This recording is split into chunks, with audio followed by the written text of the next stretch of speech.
Today is November 8th. It's been 4 years since the death of Olivia. She would have been 6 years old this year. I want to share some of the things that I remember about Olivia. She had the sweetest disposition. She loved sausage and muffins and almost everything with noodles, like mac and cheese, spaghetti, and even macaroni salad. Another favorite was cheese puffs. It's a favorite of her little brother's also. Olivia and I would pass the ball back and forth on the field while we were at Maddie's soccer practice. Afterwards, all of us would spend time on the playground. She was a fan of the slide and going to the water park and splashing around in the water. She loved playing with her sisters. They would give her rides in their frozen two-seater Power Wheel. Put on the music, and you would find Olivia dancing and being silly. Her favorite stuffed animal was Minnie Mouse. She was a beautiful little girl. She had the cutest smile ever, and this little girl, whose name I don't want you to forget, Olivia Soto, deserves justice.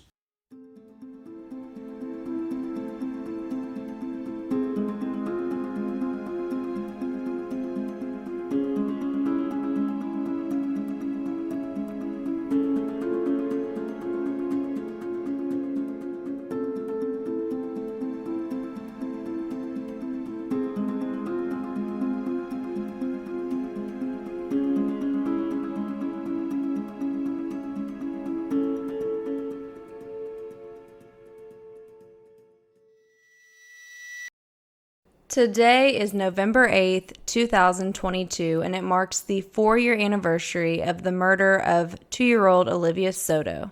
On this week's episode, we are going to continue our in-depth discussions on individual pieces of evidence that were collected November 8th on this very day 4 years ago, which is a very harsh reminder that there has been 4 years without justice for the murder of 2-year-old Olivia Soto.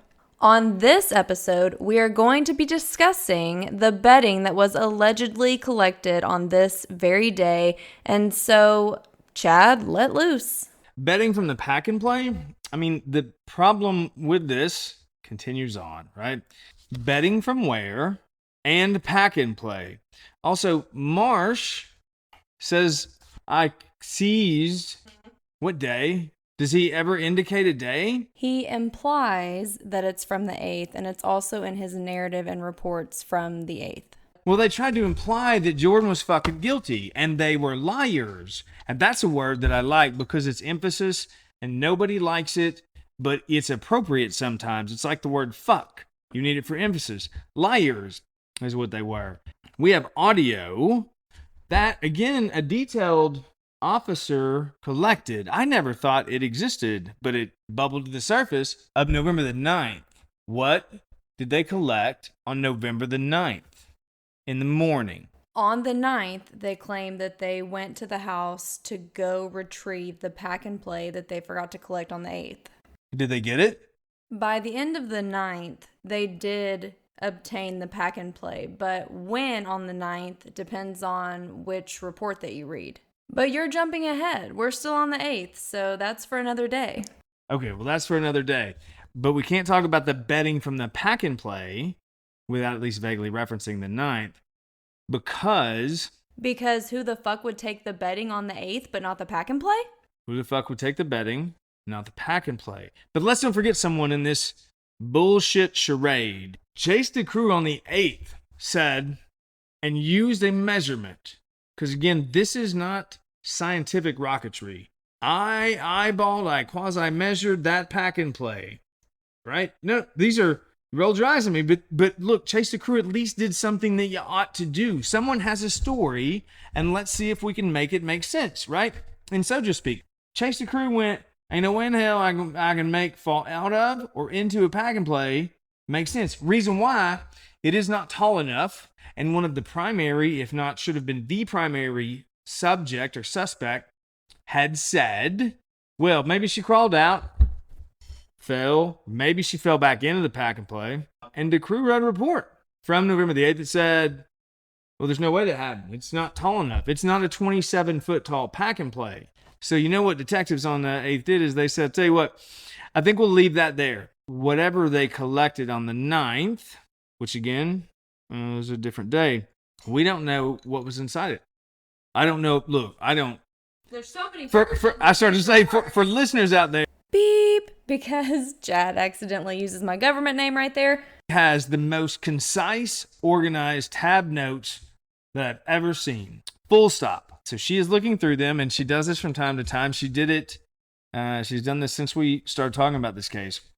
Okay, in my defense, facts, I'm an absolute crazy person, and the notes are as crazy as I am. But I continue to reference them, even though I know they're not reliable, because that is our point of reference for how we correct what we know is wrong and how we know what their version of events are. Here, though, is what you and Laura both will go, oh, holy hell, which is it's not in the report that I was given initially, which is like 38 pages or something. The initial report I received this from was from Daniel Perry in late February of 2019. It's in the notes of so-called Dr. Pepper report.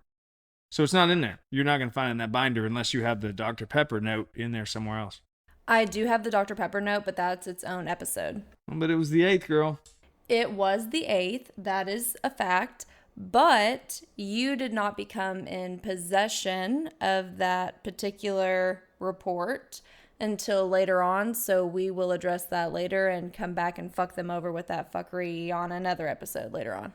Okay, well, so we can only talk about things that I was given that also refer to the 8th. See, every time we do this, though, we're back to Spideyverse. The mathematical or statistical probability of so many things not being given to counsel for Jordan Shreeve or anybody else out of Crawford County, the odds are so statistically low that this is by accident. We have this Minnie Mouse doll, right? But these things weren't even sent to the crime lab. And also, by the way, betting from Pack and Play, put this in where you want.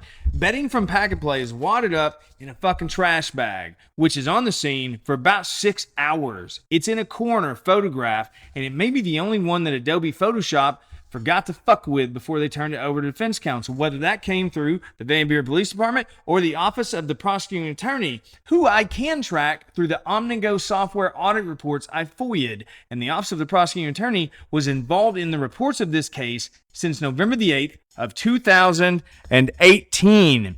They were able to access, log in, and touch this report, which should never get to the hands of a prosecuting attorney until an independent law enforcement agency, if we're going to believe in these things, is done with it. Full stop. The point on this is that betting from Pack and Play was sent to the Arkansas State Crime Lab, except not a damn thing was tested by the Arkansas State Crime Lab. Not a little bit, not a lot. But what I can tell you is what went down, and I'm making up numbers, and maybe I'll accidentally get it right, but what went down to the Arkansas State Crime Lab bundled up, which was betting. Now, we don't know from where because the reports are pieces of shit, as Adam Sandler would say. But we do know that when things get sent to the crime lab, the intent is to test them. What I also know is there was a phone call from Wesley Marsh to the crime lab, and then what I know after that is that these things didn't get tested. They got put on a shelf, and then they got shipped back to Van Buren later. For listeners, the picture that Chad is referencing is fuckery all in and of itself. It's an accidental documented piece of evidence that shows the mishandling of evidence by the Van Buren Police Department, specifically Wesley Marsh. The coroner, for whatever reason, took a picture of the front door wide open. And in the bottom left corner of the door wide open is a white trash bag. And inside of the white trash bag, you can see that there are several items shoved in there all together. And you can see through the clear plastic that it's the bedding from the Pack and Play, because you can see the pattern and you can match the pattern of what you see in the bag to the items from Olivia's Pack and Play. And one, why are we putting pieces of evidence all together? Why are we leaving them unattended? And where the fuck did the trash bag come from? Did they get the trash bag from the crime scene? Laura, where do all trash bags get stored in all houses in America? Under the sink. Under the sink. They came from under the sink. They've got all of this in a... Yeah. I mean, clear as day. It's a white trash bag, but it's completely see-through, and you can tell that it's shoved full of different items, and you can see the fabric through there, like I just said. So you know without a doubt that it matches what was inside of the pack and play. 100%. On the chain of custody for evidence, they have it listed as item 42, bedding and Minnie Mouse doll. And then later on, at some point in time, the Minnie Mouse doll gets segregated and becomes its own piece of evidence, which it should have been from the fucking beginning, but I digress. Yet, thanks to the coroner's photo, there is photographic proof that they collected it improperly. And then the picture proves that it was just left unattended in the entryway of the door. So chain of custody is out the window. That's worthless. Preach. Yeah, I can't really say much better than that, honestly. We can't document the shit that we're supposed to be documenting and need to be documenting, but hey, don't you worry. We can document our own fuck-ups. Well, probably because that was an accident to have that in the picture they took, right? If that picture you have is a coroner's photograph, maybe that person didn't realize what they were taking a photograph of. But I mean, you're 100% right. And it's worth saying, why is chain of custody important on something like this, right? Why does it matter what bag you put this evidence in? Why does it matter that an officer is with it the whole time? Because as Chad says, the purpose of gathering evidence like this is to test it, is to see if there's relevant evidence in the bedding. Are there blood drops of someone other than Olivia Soto? Is there some sort of biological evidence? Is there some sort of substance that is relevant to this crime in that bedding where she was supposedly found? And I take Chad's point, we don't actually know where this bedding is from, but even assuming it's relevant to the crime. So A, putting it in a trash bag you found at the crime scene where the victim and one of your suspects, and in this case, the wrong one, but lived, is that probably going to have a potential effect on the way you test it and what you test in that bedding and what you find in the bedding? Yeah, I mean, what if the person who killed Olivia Soto also touched that bag that you've put it in? And two, the fact that it's left unattended at the crime scene, no officer has, for some reason, even put it in their trunk, is a huge problem. To Chad's point, what is the chain of custody? The purpose of a chain of custody is to say someone had eyes on this evidence at all time, or it was fully secured so that no one could tamper with it. No one could add anything. Other parts of the crime scene couldn't be affected or couldn't affect it. And instead, these officers take what they have said is the bundle of fabric that this girl was supposedly found in, and they have wrapped it up in a problematic bag that is already going to taint their evidence if they find any, and then they leave it at the edge of the door unattended so that who knows who can touch it. Maybe Jim is touching it, who's allowed apparently back in the crime scene. Who knows, right? For the listeners, you do not collect evidence in plastic, especially evidence that could potentially have bodily fluids on it. The reason being for that is that liquid or moisture wrapped in plastic can cause ding, ding, ding, mold, which would degrade and compromise any potential biological evidence that was left on that particular piece of evidence. So gathering evidence in plastic is a big no-no. Additionally, there's something very interesting about the bedding and the Minnie Mouse doll, and that is that initially it is the bedding and the Minnie Mouse doll. And then later on, they get segregated into the bedding, and then the Minnie Mouse doll is a completely different piece of evidence. That's interesting to me because if Olivia had been in the pack and play, as Eva Millard claimed, there should have been the presence of bodily fluids in the form of blood and other bodily fluids that expel the body when someone passes away. So there's the potential for multiple types of bodily fluids to be on the pack and play. However, the Minnie Mouse doll gets segregated and becomes its own piece of evidence, and the Minnie Mouse doll happens to be the only thing that had a little bit of biological fluid in the form of blood found on it. So why is that? Because that's pretty ironic. Because E42 in the Van Buren chain of custody, which quite candidly is fucking laughable. But what left as E42 arrived as E42. Now, an interesting thing happened on the way to both the Forum, great movie, and Crime Lab, which is this. A thing got shipped out as it was described as being shipped out, no matter how shitty the collection was. It arrived at the Crime Lab. Then there's a phone call because we can put dates with my opinions.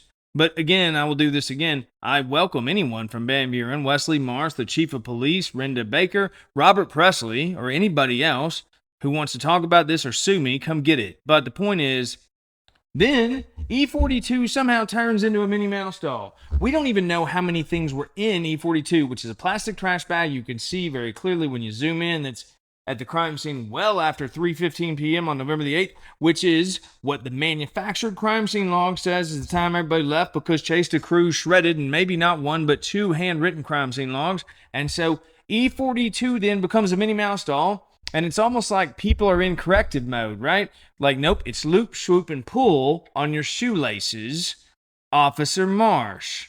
And so now we have a Minnie Mouse doll. But what went down and what the Crime Lab is supposed to be is an independent agency. Once an officer and his supervisors and the chief of police and the fucking elected prosecutor decide, because let's never forget, for listeners, that the folks with the law degrees, which by the way is not some sort of bell to be rung, but it is important to note because they will take the case to trial, they were involved from the beginning. And by the way, just because we caught them on video in the beginning doesn't mean they were uninvolved. It means there's no more reports. Phone calls go out from cops to prosecutors because crime labs, even though they have an unlimited checkbook, there are also unlimited crimes in the state with testing these done. So it is amazing to me that E42 got limited down to a Minnie Mouse doll after it supposedly was secured, submitted through a one-way locker, given to Christy Davidson, checked into evidence, and then they put everything but the Minnie Mouse doll on a shelf. And then it just got shipped back. That is something I have never seen before in what is now 15 plus years of doing this. I've never seen a law enforcement agency make a phone call or otherwise, and I've never seen anything shipped down to the crime lab in the state of Arkansas that didn't get tested. That decision is made by hundreds of hours and thousands of dollars of personnel and otherwise before it gets shipped to the crime lab. And we actually have, and I know this didn't happen on the 8th, and then I'll move really quickly, but you know, the Freedom of Information Act in Arkansas is a fascinating thing. And so we have emails and we know sort of an internal process that took place with deciding how things got sent to the crime lab. The dates on the chain of custody for these particular pieces of evidence, as far as checking them into the crime lab at the Van Buren Police Department, is the 13th and the 29th. The first time I can corroborate any of these dates, by the way, is still fucked up. Christy Davidson, via email, FOIA, and otherwise, submitted these things to the crime lab on December the 5th. Except the form and her notes say December the 4th, and then there are some changes to the submission form. But so if we back up to something we talked about earlier, I don't know, now that I've gone back and reviewed parts of this file, I don't know how reliable the accepted date truly is, unfortunately. I mean, we suspected that in prepping for trial, and I just don't know how reliable that is. I know I've said this a million times, but I'll just reiterate that I know she works Monday through Friday, assuming she doesn't work Saturday and Sunday. So short of holidays or sick days or what have you, I don't buy that she just left this evidence there, not accepted into the evidence for 21 plus days. No. Fuck no. What I will tell you is, I think, and this is not something we have documentation on, now we're in Chad's opinion of people and things he saw and observed, is that what the hell else is she going to say? She punches the button that says it was accepted on that day. Well, she doesn't have the only key. I am told from my many visits, there are two keys to the controlled access evidence room. Hers is not the only one, but on the left side is this wall of one-way lockers. Once something goes in, it can't come out, and there are only two keys to the primary door. All right, so that's left side. Right side of this rectangle is a table where you package things up and put them in a plastic bag or a paper bag, label it, officer name on it. Now, straight ahead from the entrance door to this basically rectangular detached garage is another metal door. That metal door is something that is called basically the secondary CID room.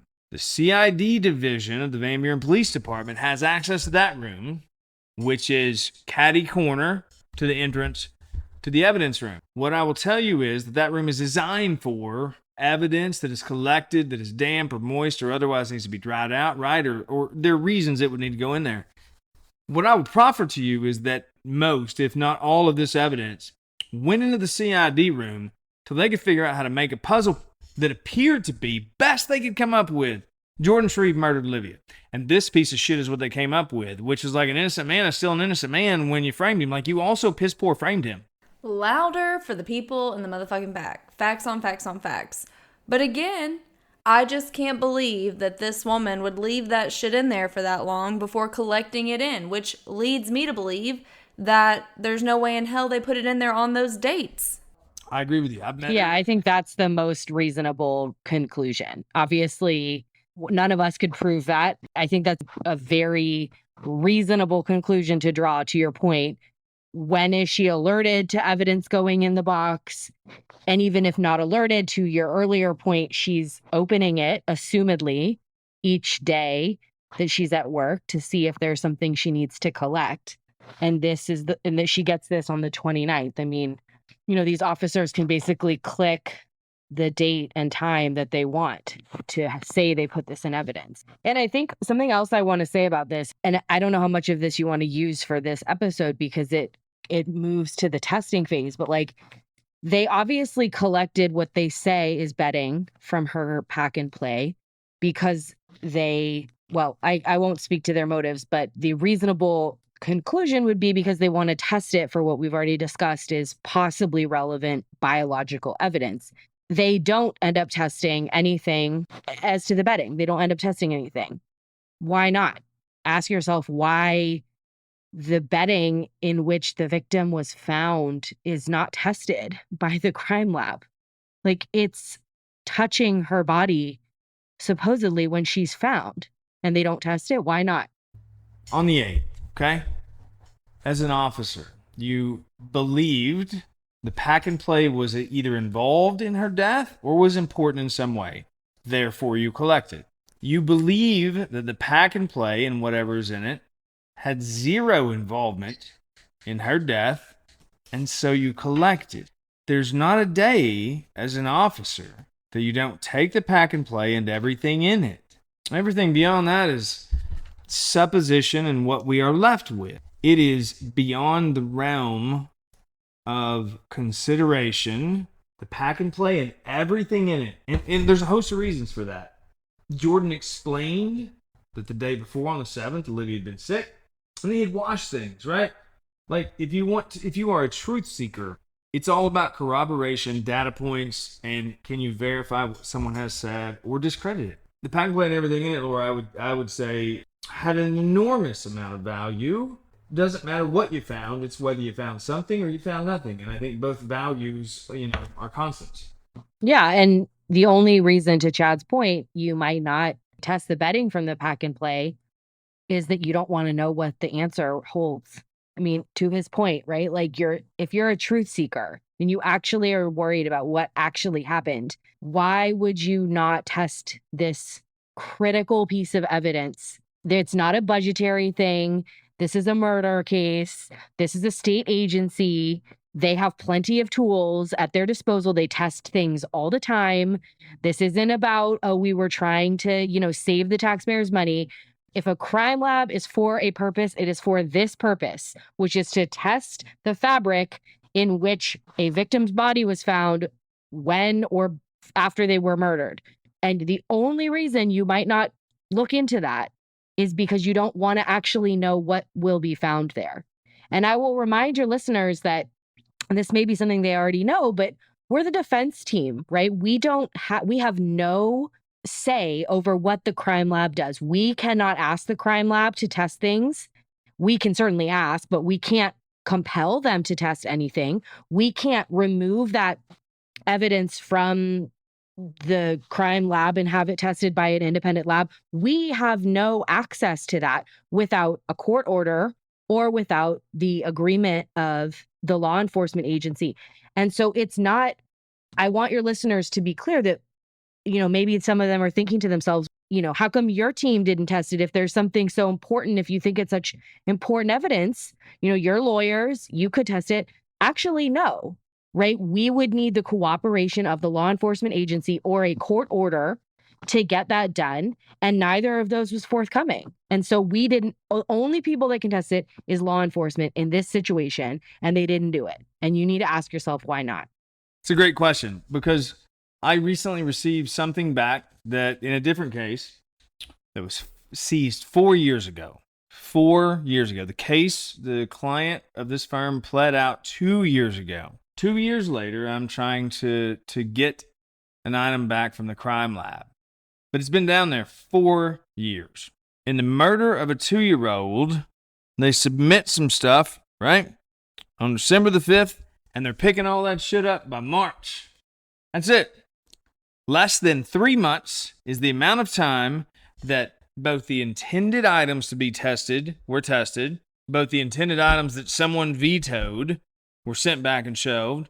3 months. That's it. Now, in fairness, from the things that go to serology, when they take cuttings of things, right? Like if it's a blanket, they don't send the whole blanket. They send it over to DNA, and that stays. And that's why we didn't get reports back until September of 2019 on some things. But there was not a whole lot of time with items at the crime lab and things that were intentionally put on a shelf. And I'm not just using that phrase, by the way. I love the phrase, but there is a report with an asterisk on it that literally says, put on a shelf. So, some things are put on a shelf, and sometimes baby does go in a corner, but why would you not test everything? Look, and I am a defense attorney, right? Get that. Get what people may say about that. I also represent a lot of law enforcement. Why would you not go to the ends of the earth to test it all? And there may be good reasons for it. I'm not saying everything is conspiratorial, but what I'm saying is State versus Jordan Shreeve is conspiratorial. Yeah. Okay. I think when the defense team acts more like a prosecution than the prosecution does, that speaks for itself. 100%. What in the State versus Jordan Shreeve, if anything, because I don't want to lead you, was available? The defense tried to put it in multiple times. The state objected every time. And in your time as a prosecutor, this is something that normally you put into evidence super quick, fast, and in a hurry. Well, I can think of multiple things that could answer that question, which is why I'm hesitating.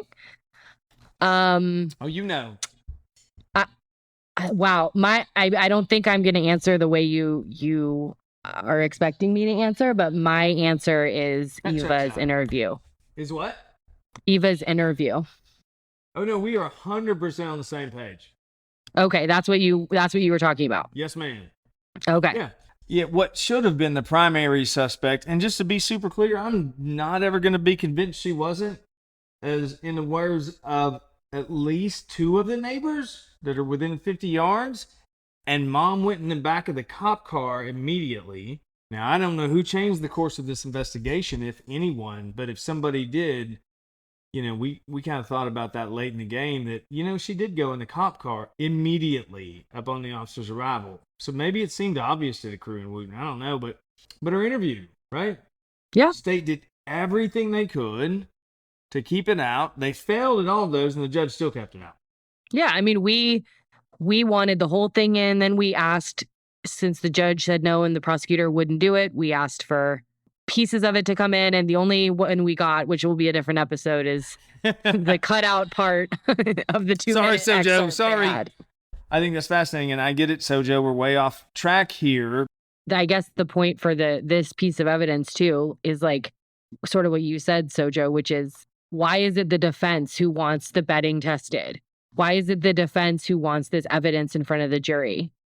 Why is it law enforcement who's doing everything they can to keep this bedding from being tested and instead sitting on a shelf in an evidence room and doing nothing for it? Without a shadow of a doubt, you all fought for justice for Olivia Soto more than the prosecution and the officers on this case ever did. Full stop. I think it's Right? amazing. I think it's amazing. You said this earlier, but it is sad, but you said this earlier, and I want to be super clear about something. I will shy away from a lot of things, but putting everything on the table in front of 12 people in Crawford County, Arkansas, without any hidden bullshit was a goal, because I didn't want the legal side of Jordan Shreeve to fuck up the innocent side of Jordan Shreeve. And I think many lawyers can pull that trick off, fucking it up for an innocent client. We did not.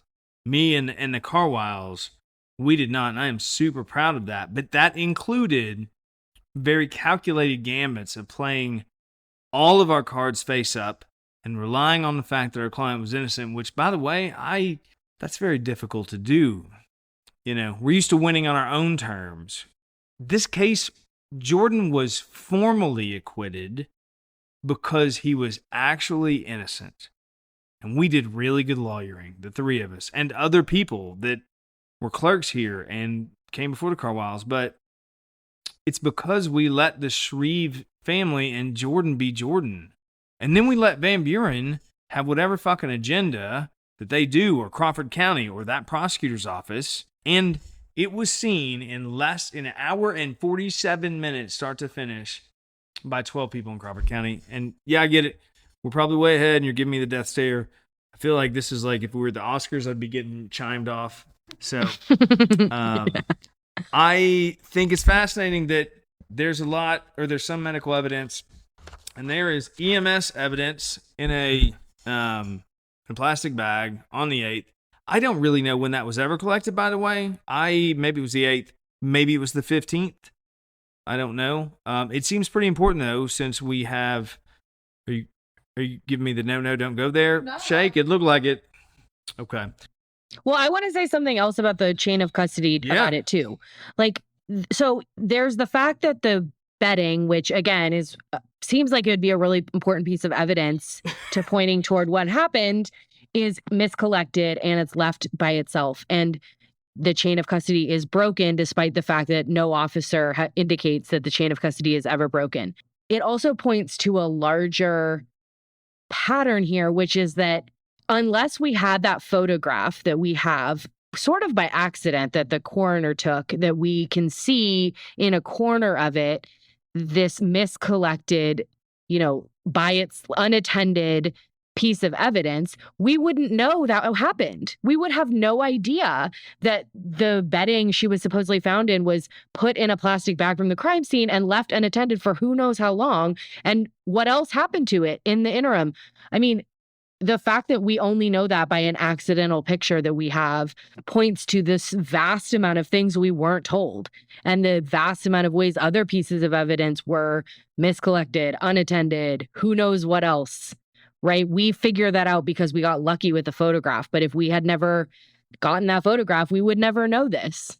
Absolutely. And I want to point out that Wesley Marsh put in his report that he collected the bedding. So by default, Wesley Marsh is the one that improperly collected this evidence and then left it unattended.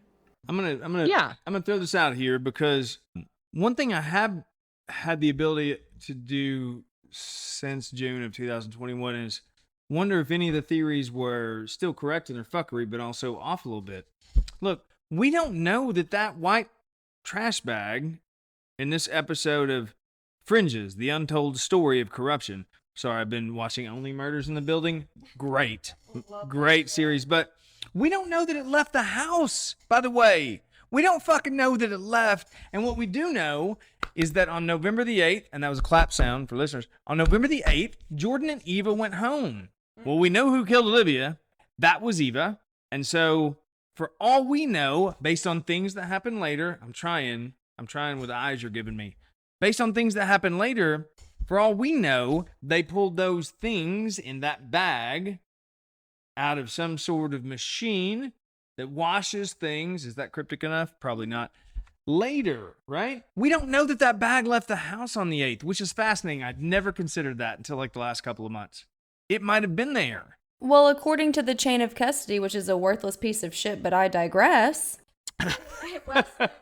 Wesley Marsh didn't put it into the one-way locker until the 13th, and then it wasn't collected until the 29th. So for all we know, maybe it was left at the house. Who the fuck knows? As you know, and as Laura knows, there are people that weren't called to testify at trial, right? Correct. There's just things that muddy the water, and they were unimportant at some point, or that's a decision that you make. With that being said, we have zero idea because it was unimportant, and the fact that we can't rely on the first date in that chain of custody. Well, I don't have a clue if they can backdate it or not, and I'm not even implying ill intent from that, but I will other things on command if asked. But for all I know, there's a keystroke combination or otherwise that you can backdate shit. I do know that no one cheated enough to have put a goddamn thing in on November the 8th, full stop, in the murder of a 2-year-old. First cop gets there right around 12:30. Not a single thing did anyone have to give a shit to go at their desk, sit down and type in 11-8. Not even the keys to Jordan's truck. But here's what I can tell you from November the 8th, and this is how I get inside of your rules, SoJo. We know that instead of putting shit in evidence and typing 11-8-18, we know that Chase DeCrew and somebody else, and maybe another geographical location, opened up the report in administrative mode and started editing things. But they didn't say Jordan's truck keys go into evidence. Fair enough. And on that note, we're going to end this episode here, and we will see you guys on the next episode where we discuss Jordan's truck and those truck keys.